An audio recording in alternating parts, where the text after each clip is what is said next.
Indonesia, bangsa dan negara, rumah ideologi Pancasila. Bismillahirrahmanirrahim.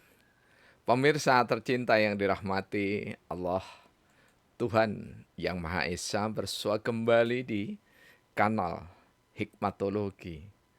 Monolog sederhana mengajak diri kita masing-masing berpikir kian melembut, cerdas, dewasakan hati nurani, sehingga adil bijak dalam upaya mengejawantahkan, mengimplementasikan ajaran yang ada di dalam kitab suci agama dan kepercayaan yang kita yakini. Tentu saja termasuk di dalamnya merengkuh wujudkan nilai-nilai luhur Pancasila dalam kehidupan sehari-hari. Pemirsa yang dirahmati oleh Allah Tuhan Yang Maha Esa, suatu saat di sosial media, lebih tepatnya di grup WhatsApp, yang di dalamnya ada ratusan anggota. Di samping ragam profesinya. Ada bedanda, ada biksu, ada bikuni, ada penghayat kepada Tuhan Yang Maha Esa, Katolik, Hindu, Buddha, Kristen, Islam tentu saja ada di dalamnya. Wartawan dalam skala lokal sampai dengan nasional juga ada. Kemudian suatu saat kami membagikan hasil pemikiran sastra yang kami kurat dengan serba tujuh, kami sebutnya dengan sabdana.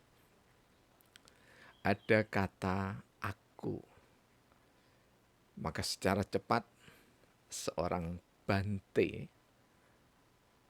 yang sangat akrab kami kenal,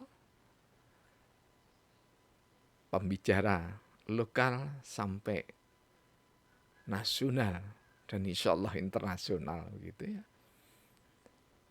memberikan sanggahan bahwa betapapun agama seseorang dan berapapun gelar yang dimiliki, ketika masih mengatakan aku, maka itu adalah bentuk kesombongan.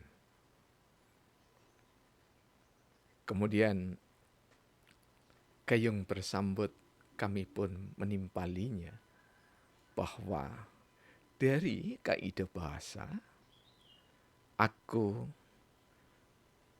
kamu, kita, masing-masing memiliki posisi. Boleh jadi aku adalah kamu, tetapi tidak sedikit aku adalah aku. Kamu adalah kamu, tapi juga tidak sedikit kamu adalah aku. Kita adalah kita, meliputi aku dan kamu. Kemudian seorang wartawan senior berseloroh, wah seru ini, karena pemikir-pemikir filsafat berdialog. Dan kami pun menimpalinya, maaf, kami tidak sedang berpikir ala filsuf, tetapi kami mengembangkan atau lebih tepatnya mengenalkan berpikir dalam model hikmatologi. Mengapa? Karena ketika kita berbicara filsafat, maka pada awalnya filsafat itu mengandalkan otak. Karena itu, merenung secara radikal adalah pekerjaan dari filsuf.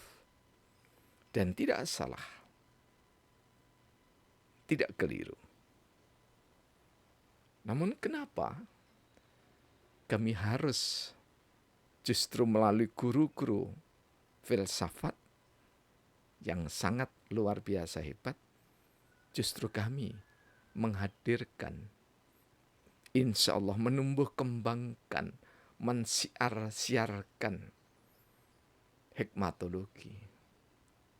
Karena jika kita telisik dari seluruh kitab-kitab suci yang ada setidaknya di Indonesia, jadi kitab suci yang diyakini umat Islam, umat Hindu, umat Buddha, umat Katolik, umat Kristen, umat Konghucu, dan oleh saudara-saudara kami, Kapitayan sampai dengan Ojo Dumeh dan yang lainnya, yang merupakan cikal bakal agama Nusantara, kata para penghayat. Ada di dalamnya itu hikmah. Dan di dalam bahasa keseharian pun, manusia senang sekali jika dikatakan bahwa hikmahnya ini. Kalau kita belajar ini, hikmahnya ini. Kalau kita makan ini, hikmahnya ini, dan seterusnya. Hikmah tak sekedar manfaat, tetapi di dalam kitab suci Al-Quran, dan saudara-saudara kami bisa melihat di masing-masing kitab sucinya, antara lain ada dalam 1 Raja-Raja dan seterusnya dalam Alkitab. Ketika kita berpikir hanya menggunakan otak, maka itu adalah berpikir. Tetapi ketika menggunakan hati, maka itu dalam bahasa Nusantara menggali. Jadi kurang lebih ke menggali itu ya, yang mendekati kata-kata menggali itu menganalisis begitu ya. Tapi dalam tradisi kami, orang-orang ilmu sosial, menggali itu termasuk di dalamnya adalah berpikir dengan pula verstehen. Jadi apa yang dibalik realitas itulah yang dipikirkan oleh seorang hikmatolog. Karena ketika kita berhikmat menggunakan otak, maka cenderung dosa di dalam bahasa Alkitab. Demikian juga di dalam bahasa Al-Quran. Tetapi kalau kita menggunakan hati, di mana dalam kata hikmah disebut qalbu mu'min baitullah, insya Allah dari riwayat Sayyidina Ali, di dalam qalbunya orang-orang yang beriman, disitulah singgasana Allah, sehingga Allah tidak di atas, tidak di bawah, tidak di samping kanan, samping kiri, namun meliputi segala sesuatu yang diciptakannya. Artinya rahmatnya meliputi segala sesuatu. Karena itulah maka Sang Bante pun dan kawan-kawan yang ada di dalam WhatsApp tersebut di grup, kami memberikan jawaban bahwa aku yang dimaknai kita sebenarnya tiap pagi di Radio Republik Indonesia itu dikumandangkan. Indonesia, tanah airku, tanah tumpah darahku. Indonesia tanah airku, tetapi bukan hanya milik Indarwanto, Satikusnomo, tidak. Tidak demikian, tetapi Indonesia tanah airku itu menunjukkan bahwa masing-masing aku itu harus berjuang. Berjuang untuk siapa? Untuk kamu. Kamu siapa? Anak-anak kita. Berjuang untuk siapa? Untuk kita. Siapa kita? Bangsa negara Indonesia.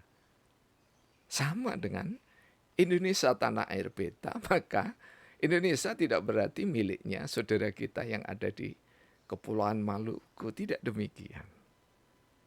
Hanya saja memang apalagi berdialog dengan orang yang lebih senior, lebih berpengalaman, apalagi yang dialog itu anak muda, mitra bicaranya, bukan lawan bicara ya.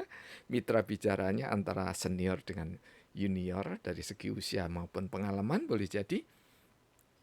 Maka penggunaan aku itu tidak layak, tidak patut. Bahkan penggunaan saya juga kurang tepat. Tetapi ada kami. Nah, ini yang dikikis oleh guru-guru muda atau tepatnya anak-anak muda yang jadi dosen. Lulus S2, S3, kemudian menjadi pengampu mata kuliah tertentu. Dengan lantangnya dia mengatakan bahwa jangan panggil aku ibu, jangan panggil aku bapak, tapi panggillah namaku. Dan kamu jangan memakai nama-nama kata-kata saya, atau kita, atau kami. Tapi lah supaya akrab, panggillah atau sampaikanlah bahwa aku butuh ini dengan menyebut nama sang guru atau dosen tersebut. Ini ada pengikisan terstruktur yang dilakukan oleh dosen-dosen. Maaf ya, dosen-dosen muda. Tidak semuanya memang, tetapi ini bukan sekedar mengejala, tapi ini sistematis dan terstruktur. Sehingga mahasiswa ketika mengatakan, Pak, menurut aku, maka kami langsung menegurnya. Jangan menurut aku. Menurut saya saja kurang pas, tapi menurut kami, hemat kami. Ya. Tata krama semacam ini niscaya ditumbuh kembangkan. Tidak harus di perguruan tinggi, bahkan di TK, ya, di PAUD, bahkan PAUD, TK, SD, SMP, SMA, SMK, sampai akademi, perguruan tinggi, universitas, institut, dan seterusnya. Tidak harus ada mata pelajaran budi pekerti. Tidak. Tetapi ketika calon-calon dosen itu dibekali dengan budi pekerti, maka dosen ini harapannya adalah tidak sekedar menjadi pengajar, guru itu tidak sekedar menjadi pengajar, tetapi menjadi pendidik dan pengajar. Pendidik itu membina, sedangkan mengajar itu mentransformasikan ilmu pengetahuan sesuai dengan kurikulum. Oleh sebab itu penamaan kurikulum itu setiap menteri ganti dikritik oleh anak SD mestinya kita malu. Ya. Karena apa? Ya, satu kurikulum belum selesai ganti yang lainnya, satu kurikulum belum selesai ganti yang lainnya, seterusnya. Ya. Hanya pergantian-pergantian itu menunjukkan bahwa kita tidak memiliki pemikiran yang sustainable development, yang berkelanjutan. Bangsa besar ini mestinya sekali lagi, ya, ini insya Allah untuk ketiga kalinya saya sampaikan di kanal Hikmatologi. Visinya itu jelas di dalam pembukaan Undang-Undang Dasar 45, alinea pertama. Bahwa penjajahan harus disirnakan dan ditegakkan peri keadilan dan peri kemanusiaan. Itu visi. Jadi grand-nya di situ. Grand design visi kita. Nah, kemudian sekali lagi misinya ya juga harus, misi besar kita adalah salah satunya kalau kita ambil dari alinea keempat, mencerdaskan kehidupan bangsa. Cerdas itu adalah cerdas hati nuraninya, cerdas otaknya, sehingga antara akal yang berpiranti panca indera dengan akal budi yang berpiranti sat indra sampai dengan sapta indra, jadi indra ke-6 ya, sampai indra ke-7 itu berjalan, walaupun boleh jadi tidak harus semuanya seperti itu. Setidaknya sampai pada tataran dalam bahasa sosiologi ilmu, ya ini adalah sampai verstehen. Jadi membaca data, fakta dibalik data, dibalik fakta itu. Jadi yang sekarang lagi dimarakkan oleh saudara Nadim itu ya, kurikulum merdeka, saya pernah mengatakan bahwa kurikulum merdeka itu belajarlah dari pondok pesantren. Di sini ada pondok pesantren yang sangat tua dan melahirkan pemimpin-pemimpin yang sangat piawai. Iman ketakwaannya kuat, ilmu pengetahuannya tumbuh kembang, demikian juga teknologi. Ya, ini adalah pondok pesantren Sidogiri. Jangan sampai jadi menteri ya. Kemudian hanya punya apa itu tim bayangan, katakanlah begitu. Kemudian tim bayangan ini tidak berdasarkan data yang dianalisis, apalagi sampai kesimpulan. Mestinya apa? Ya, sekali lagi presiden itu pada waktu masih dicalonkan, ini ada timnya, itu adalah tim solid calon-calon menteri. Sehingga dari awal sudah siap. Inilah maknanya aku, kamu, dan kita. Bahwa aku ini adalah bagian yang paling kecil dari kamu, yakni bangsa. Ya. Kemudian kamu adalah bagian dari terkecil kita, dari bangsa ini. Jadi aku, kamu, kita itu adalah dalam satu kesatuan yang utuh sebagai anak bangsa. Ketika kita berbicara aku, kamu, dan kita dalam berbangsa dan bernegara, maka kita itu ya, terutama para mudah-mudahan politisi, bukan politik ya, tidak saja baik kepada rakyat, tidak saja taat pada Allah Tuhan yang Maha Esa, itu menjelang pemilihan umum. Tidak demikian. Ya. Mestinya baik itu adalah alami, baik itu adalah natural, baik itu adalah fitrah, baik itu tidak dibuat-buat. Jadi jangan sampai kemudian yang tadinya tidak biasa pakai kopiah, jadi kopiahan. Kemudian pakai serban. Ya. Yang terbiasa begitu tidak masalah, tapi jangan terlalu mencolok. Yang tidak biasa pakai jilbab, kemudian berjilbab, dan seterusnya. Cara-cara seperti ini mestinya adalah cara-cara yang bukan cara aku, kamu, dan kita. Tetapi itu adalah cara-cara aku. Karena apa? Sudah penampilannya beda dalam keseharian, kemudian nanti sambil menyerahkan uang recehan berbentuk sembako ataupun yang lainnya untuk membeli kedaulatan rakyat. Ini sangat naif, sangat buruk, sangat nista, sangat tidak bijaksana. Sebagai bangsa besar yang menjunjung tinggi nilai-nilai luhur Pancasila, yang senantiasa berusaha beriman dan bertakwa, bahkan di dalam sumpah jabatan yang 5 tahun itu ya, dikumandangkan tidak saja di seluruh Indonesia, tapi didengar, disaksikan oleh seluruh dunia. Bahkan malaikat-malaikat ini, bagi yang kita yang percaya, menyaksikan sumpah-sumpah itu. Dan sumpah-sumpah itu jangan sampai diingkari. Sebelum habis masa sumpahnya, tetaplah ada di dalam koridor amanah sumpah itu. Itulah makna aku, kamu, dan kita, bangsa negara Indonesia. Tidak salah ketika aku, kamu masih berdiri dengan egoisme, dengan etnosentrisme. Ya, tidak salah. Tetapi kita yang sudah sedikit melek dan waras ya, dalam kesadaran aku, kesadaran kamu menjadi kita, bangsa Indonesia ini, maka jangan pernah jenuh untuk berbicara agama dan kepercayaan. Jangan jenuh untuk berbicara tentang Pancasila. Karena tanpa berbicara yang sudah usia pernah muda ini, maka generasi muda tidak akan pernah mendengarkannya. Karena itu, pemirsa yang dirahmati oleh Allah Subhanahu wa Ta'ala, jangan nista, jangan celah, jangan musuhi saudara-saudara kita yang masih ada di persimpangan Pancasila. Tapi marilah kita ajak dialog, kita ajak musyawarah, sehingga benar-benar hikmat kebijaksanaan berdasarkan ketuhanan yang Maha Esa itu mewujud dalam peradaban, mewujud dalam persatuan, mewujud dalam keadilan sosial bagi seluruh rakyat Indonesia. Jika kita memaknai demikian, maka aku, kamu adalah kita.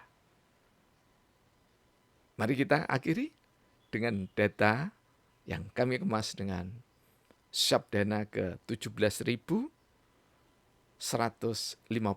197. Aku, kamu, kita bagian pertama. Aku bukan apa yang kamu mau, saudara. Kamu bukan apa yang aku mau, saudara. Aku dan kamu adalah kita tak sama. Mustahil sedunia aku, kamu, kita semua sama. Aku cinta kamu belum tentu kamu sama. Kamu cinta aku belum tentu aku sama.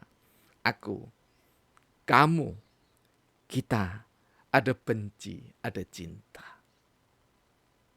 Pemirsa, semoga panjenengan Anda bisa memaknai sendiri sesuai dengan kapabilitas kita masing-masing. Tentu saja kami yang terbatas